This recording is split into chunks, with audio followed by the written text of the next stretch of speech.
Hello, fantasy NASCAR fans. Welcome to this week's edition of Dan Beaver's NASCAR Fantasy Pit Stop. I'm Charlie Turner. He's Dan Beaver, the guy you really tuned in to listen to this week. Dan's got great information every week about fantasy racing. Well, how you doing down in Texas today, Dan? Doing great. Weather's starting to change, starting to get a little cooler down here. That's always nice. So we're almost, I don't know, I know you're at the end of the year, I guess, when it starts to happen this way.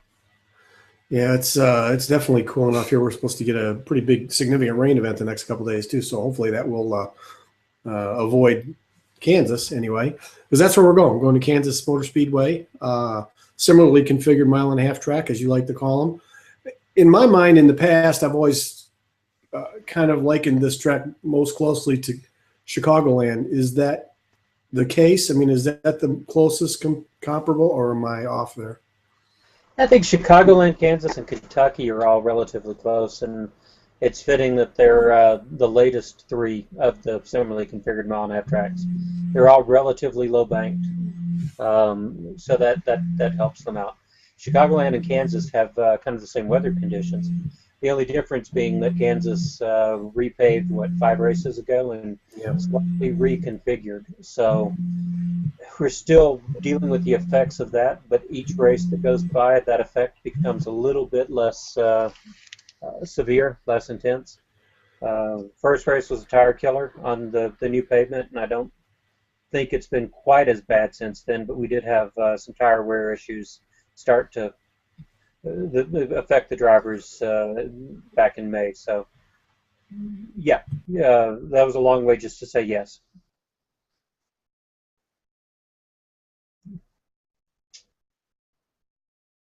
Let me unmute myself. It's funny that you bring up tires because we've had several drivers over the last, I don't know, half dozen oval track races at least that have had tire issues. We speculated throughout the mid to late part of the race to the chase that maybe drivers were playing around with pressures. This is certainly not going to be a race where any of the chasers are going to want to play too many games with tire pressures. I don't think. This is the first race in the contender round of the chase, the second round of the chase to the Cup. So how's that going to play into your advice for fantasy players this week? Yeah, we wouldn't think they would take those kinds of risks, but they're going to take other risks. Looking at the media coverage out there, it looks like the drivers are very cognizant of Talladega looming. They're very afraid of Talladega, so they're going to take risks to try to get to victory lane. Winning one of these next two races really could mean the difference between winning the championship or not winning the championship if something happens big at Talladega. So we're going to see them take other risks, but they're not going to risk, I don't think, low tire pressures or camber setups are the things that we think have been a problem with the tires. It doesn't mean that something like what happened to Kevin Harvick last week couldn't happen again. That's a little bit of a freaky thing, although you have to wonder just how freaky it is since the exact same thing happened in the first Dover race as the second Dover race.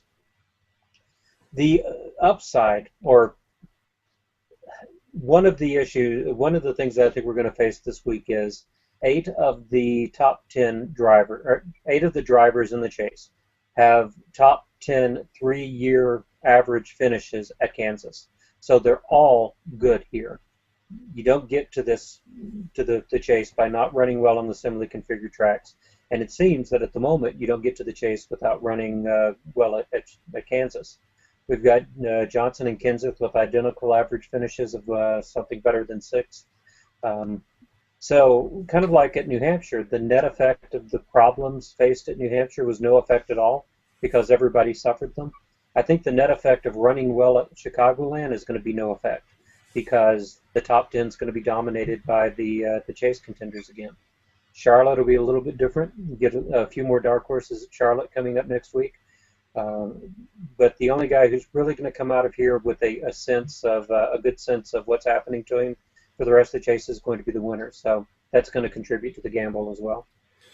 So I would think in a salary cap type game this week particularly, you're going to put more emphasis on quality. Am I right there? Yes. The You know what I mean by quality? I mean, like the drivers that are, I mean, maybe you shade somebody off that's, I take fewer drivers with better, higher dollar values, something like that. There aren't going to be a lot of dark horses here. The drivers that are going to run well here are going to be the ones that you kind of expect to run well here. So in that sense, yes, you don't have a whole lot of room to play around at the bottom of your salary cap. You're going to have to still. You're going to have to try to take a bargain driver, and you have to be smart about which bargain drivers you take. You're going to want at least 2 marquee drivers. You're going to want the best 2 middle drivers you can get, and maybe a really cheap bargain basement driver. This isn't a race that typically attracts part-time teams running limited efforts, so you're kind of limited in what you've got down there. What you do have is Travis Quapple moving into the number 83 for a few weeks now at least. That could provide a better value than normal. You've got Michael McDowell in the 95, and that team has been solid when they've shown up. So you might just go ahead and take just a flat-out risk on either of those 2 drivers, who are probably going to be among the cheapest in the game, in order to free up some salary cap in the middle and at the top. Makes sense. That's kind of where I was going. You just explained it much better than I did. So who specifically are you looking at? Who is your all-star team for Kansas, I guess? If you could pick anybody, I think if you could pick anybody, you'd stick with the drivers that have gotten you where you are now. Jeff Gordon, Brad Keselowski, Joey Logano, Kevin Harvick. They're going to be the class of the field throughout the chase when they control their own destiny. But whether or not they make it to the Final Four probably comes down to Talladega. But those are the drivers that are going to be the best values probably for the rest of the season here. So if you can get anybody you want, if those guys are already on your salary cap team, there's no reason to get rid of them, except for things that are out of their control, like the valve stem coming off, or even mistakes in the pits for Kevin Harvick. I think he's probably the riskiest of the 4 people I just I just enumerated. But otherwise, they're going to run well. There are specific drivers to specific tracks. So here, Jimmy Johnson and Matt Kenseth, they have great 6 race averages the last 3 years. They both come in at 5.2. The way they got there was a little bit different.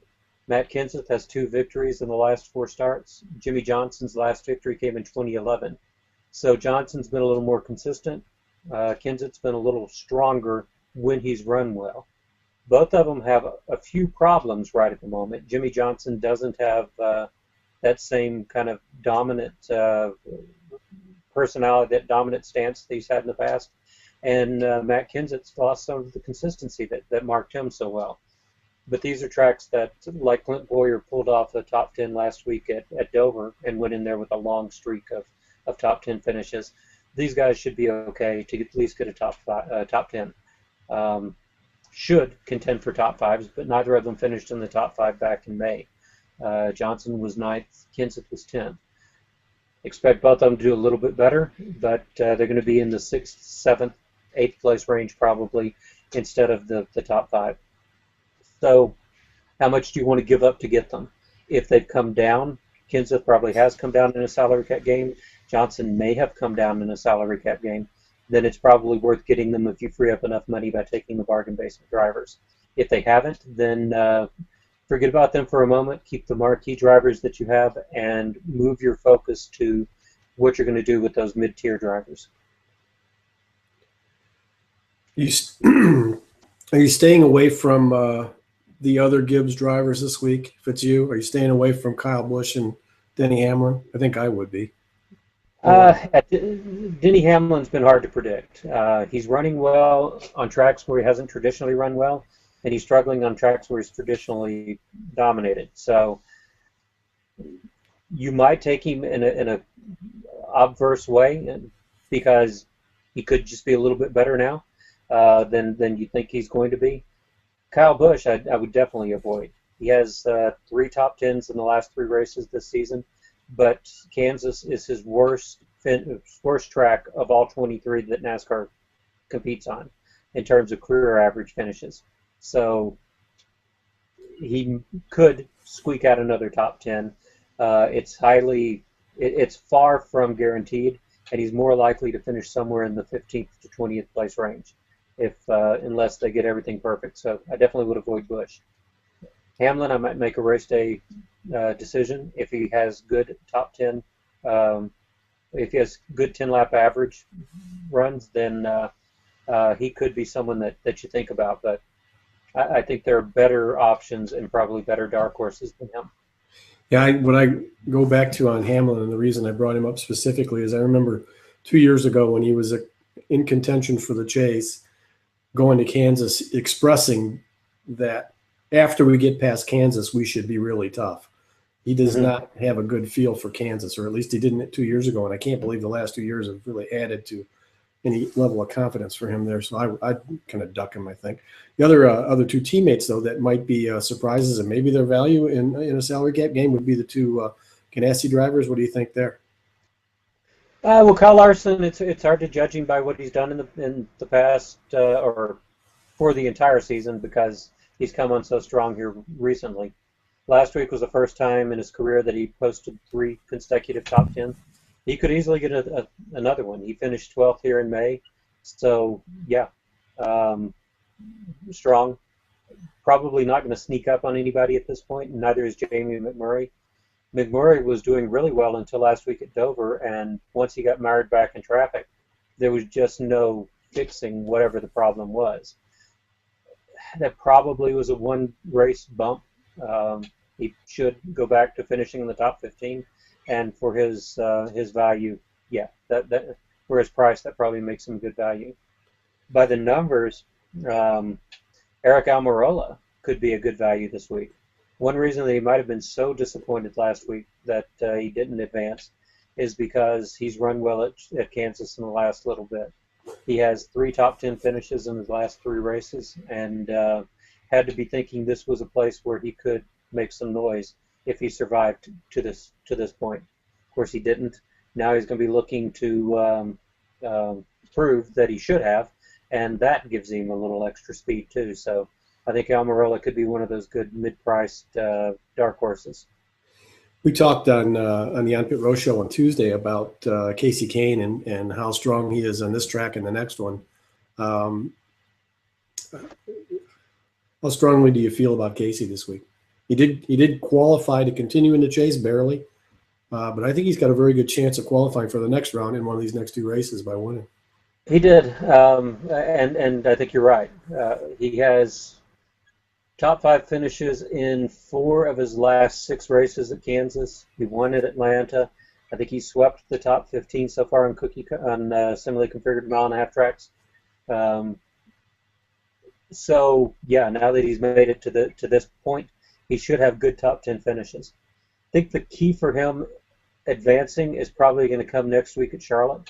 I think all of the chasers, or enough of the chasers, are going to do well in the Hollywood Casino 400 that it's going to soften the effect of any of them doing well.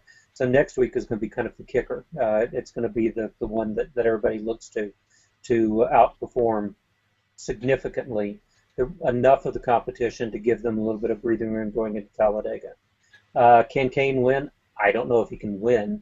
I don't know if that team is ready to win. I think Atlanta was a little bit of a surprise, so I don't think they're going to surprise us again. But I do think they'll get a contend for a top 5, unless something goes wrong like it did last week at Dover. All right. Well, before we get into to talking specifically about the Yahoo game, in both these game types, salary cap and the Yahoo type game, how important is watching practice this week and qualifying going to be from your standpoint when you're setting your teams up, your final teams up? It varies by track. Right now, the trend this year has been with this knockout style qualifying. Qualification is much more important now than it ever than it was in the past. So on all the tracks, one of the things I track in the Yahoo qualification story is the number of come from behind top 10 finishes. And I define it as 20th, starting 25th or worse and finishing 10th or better.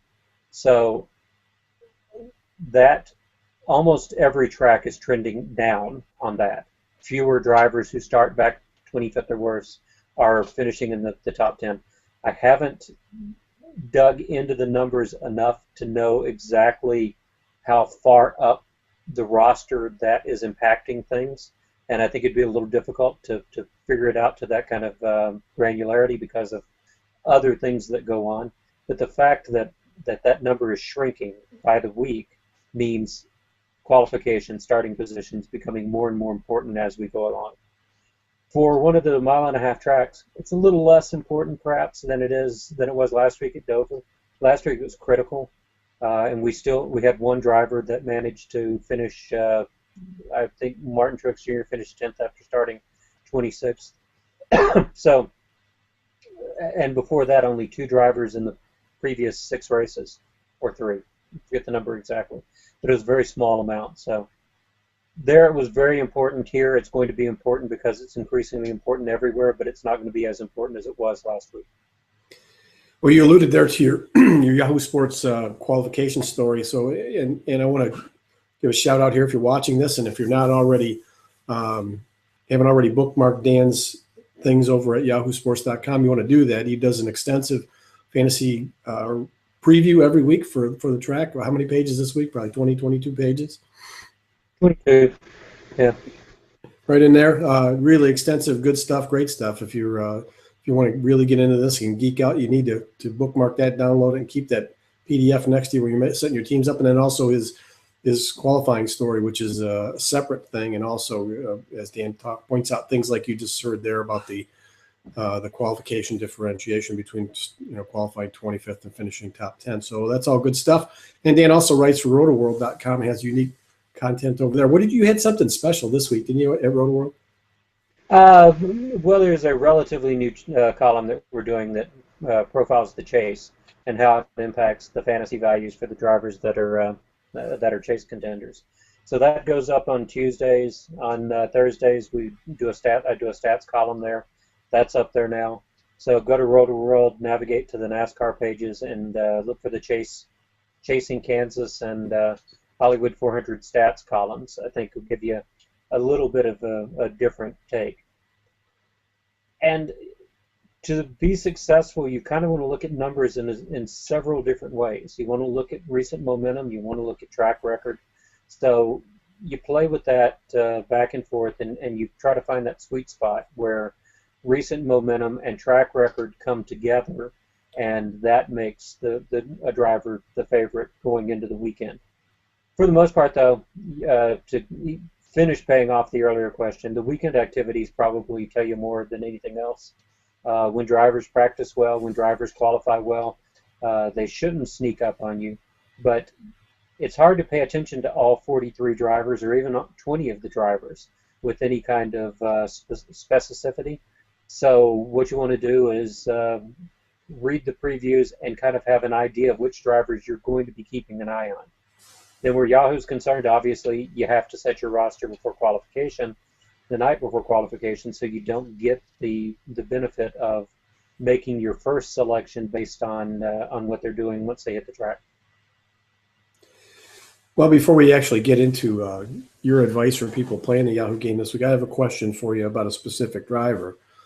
Carl Edwards did qualify for the contender round, the only Roush Fenway driver to qualify for the contender round. Carl is lame duck status #1, going to Joe Gibbs Racing at the end of the season.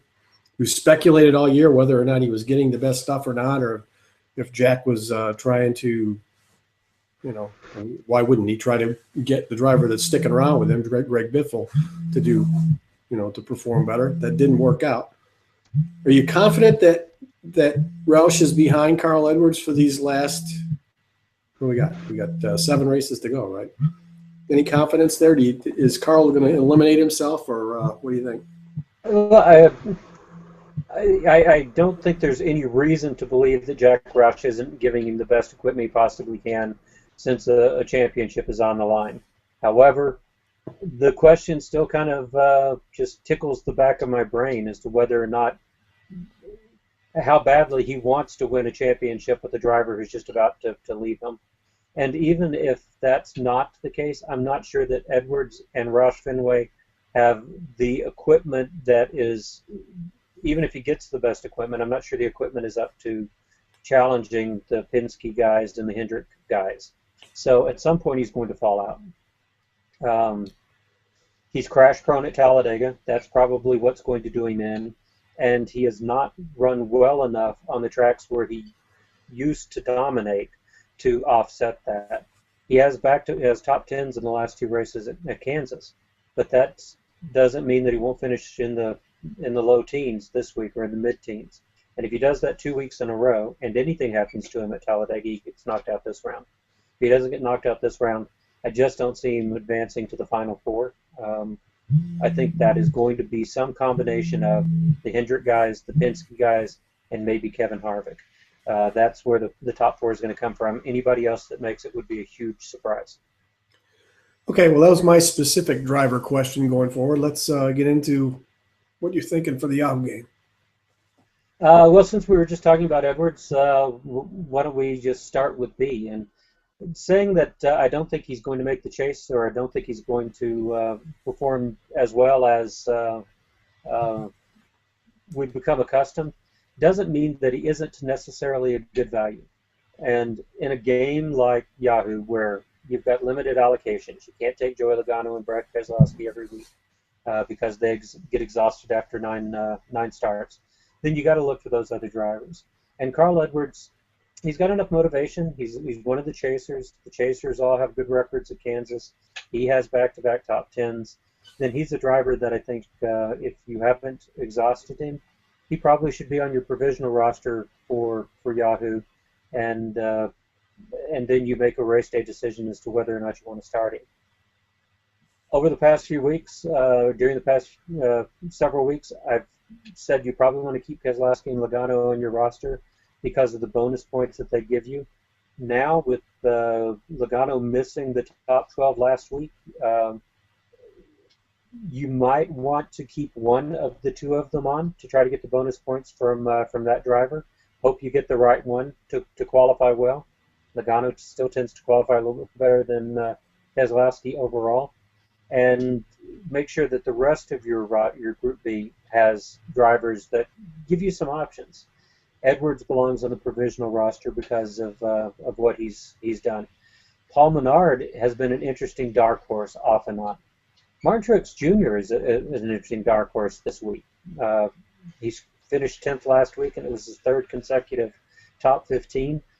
He has a good record here. He's one of the top 10 drivers in terms of 3-year average finishes here. Some of that is a little dated now.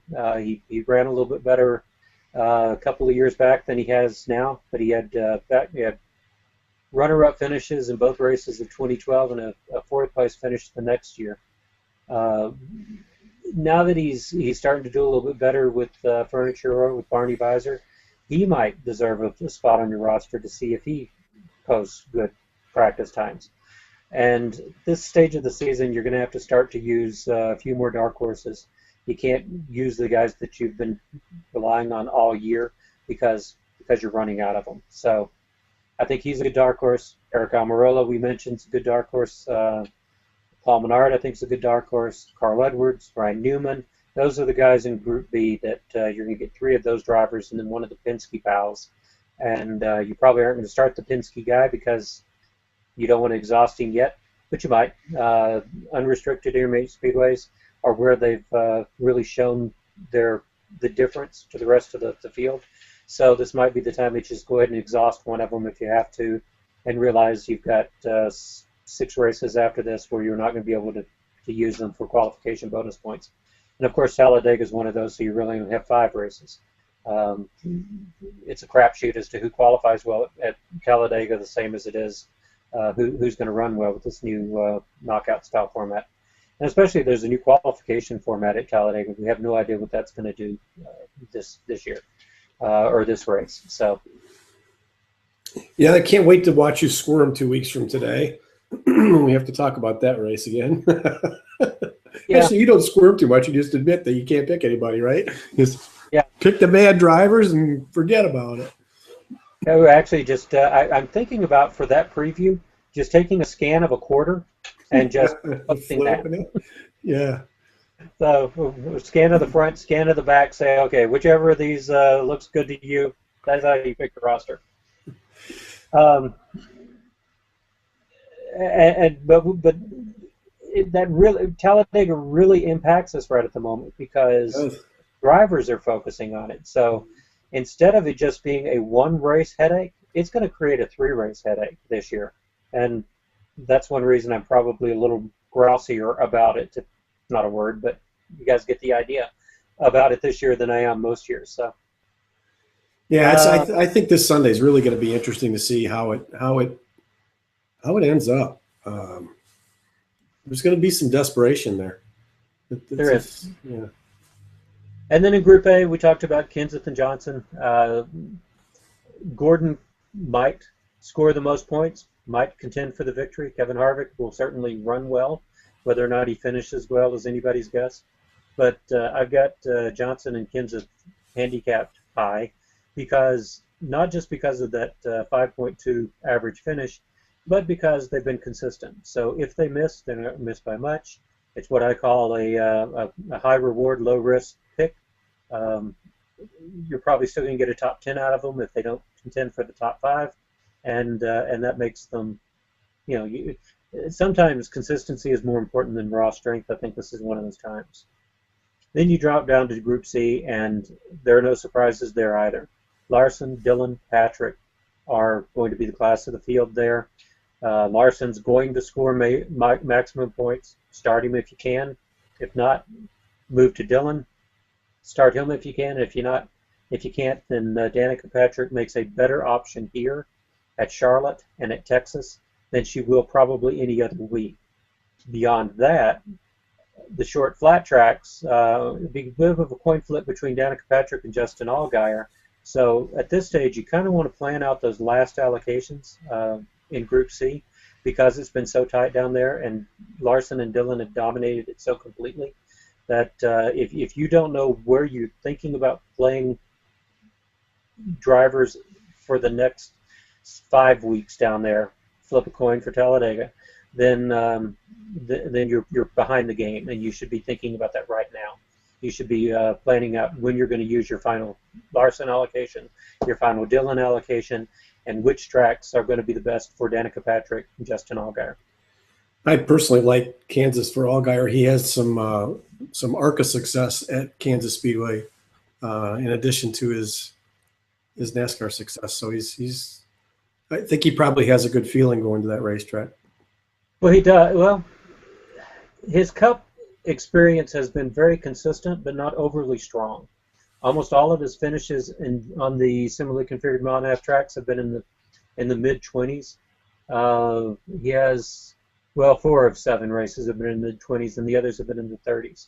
So I don't see him getting a top 20 finish unless something really weird happens. He just happens to catch the caution flags right and stays on the lead lap while there's some other attrition. But I like him better on drivers' tracks, which would be the short flat tracks, Martinsville, Phoenix, Texas, coming up, than I would on these because there's a lot out of his control here.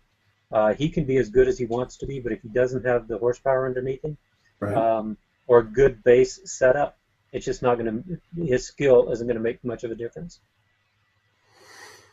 All right. So, any final thoughts for the Hollywood Casino 400 going into the weekend? Take good notes because whoever runs well here this week will probably run well next week at Charlotte, and that could help you identify a good dark horse. All right, he's Dan Beaver. Make sure you follow him on Twitter. Not only read his articles at yahoosports.com and rotoworld.com, but follow him on Twitter if you aren't. This is real-time comments about the races. You can pick up a lot of good tips there too. And I do answer the questions on Twitter. So if you have any live questions going into the weekend, I'm there. I have no life to speak of otherwise. The only caveat there is if you're a Redskins, Giants, or Eagles fan, I will piss you off sometime during the football season. Well, at least you didn't put the Lions in there. So yeah, Yeah, this is a big sports weekend. We've got MLB playoffs. You got the normal NFL schedule and this big race at the Kansas Speedway. It'd be interesting. Yep. All right, he's Dan Beaver again. I'm Charlie Turner. Follow me on Twitter at On Pit Road, and tune in next week when we come back and talk about what happened a little bit here, because it's going to carry over to what you get advice wise for Charlotte next week, and watch us on the On Pit Road Hangout, and Dan and I will do a recap of this Kansas race on Tuesday as well. So both of those on Google Plus and the On Pit Road Facebook page. So Magazine. It's coming out soon. That's right. We have the next issue of the next issue of On Pit Road Magazine should be out tomorrow. So we're doing this recording at about 3:20 on Thursday afternoon, and I would think by this time tomorrow you'll have a live magazine out there to check out. And there's some unique content in there relating to this racetrack too. So check us out. We'll be back again next week at 3 o'clock on Thursday to talk about the next race at Charlotte. I'm Charlie Turner. Thanks, folks.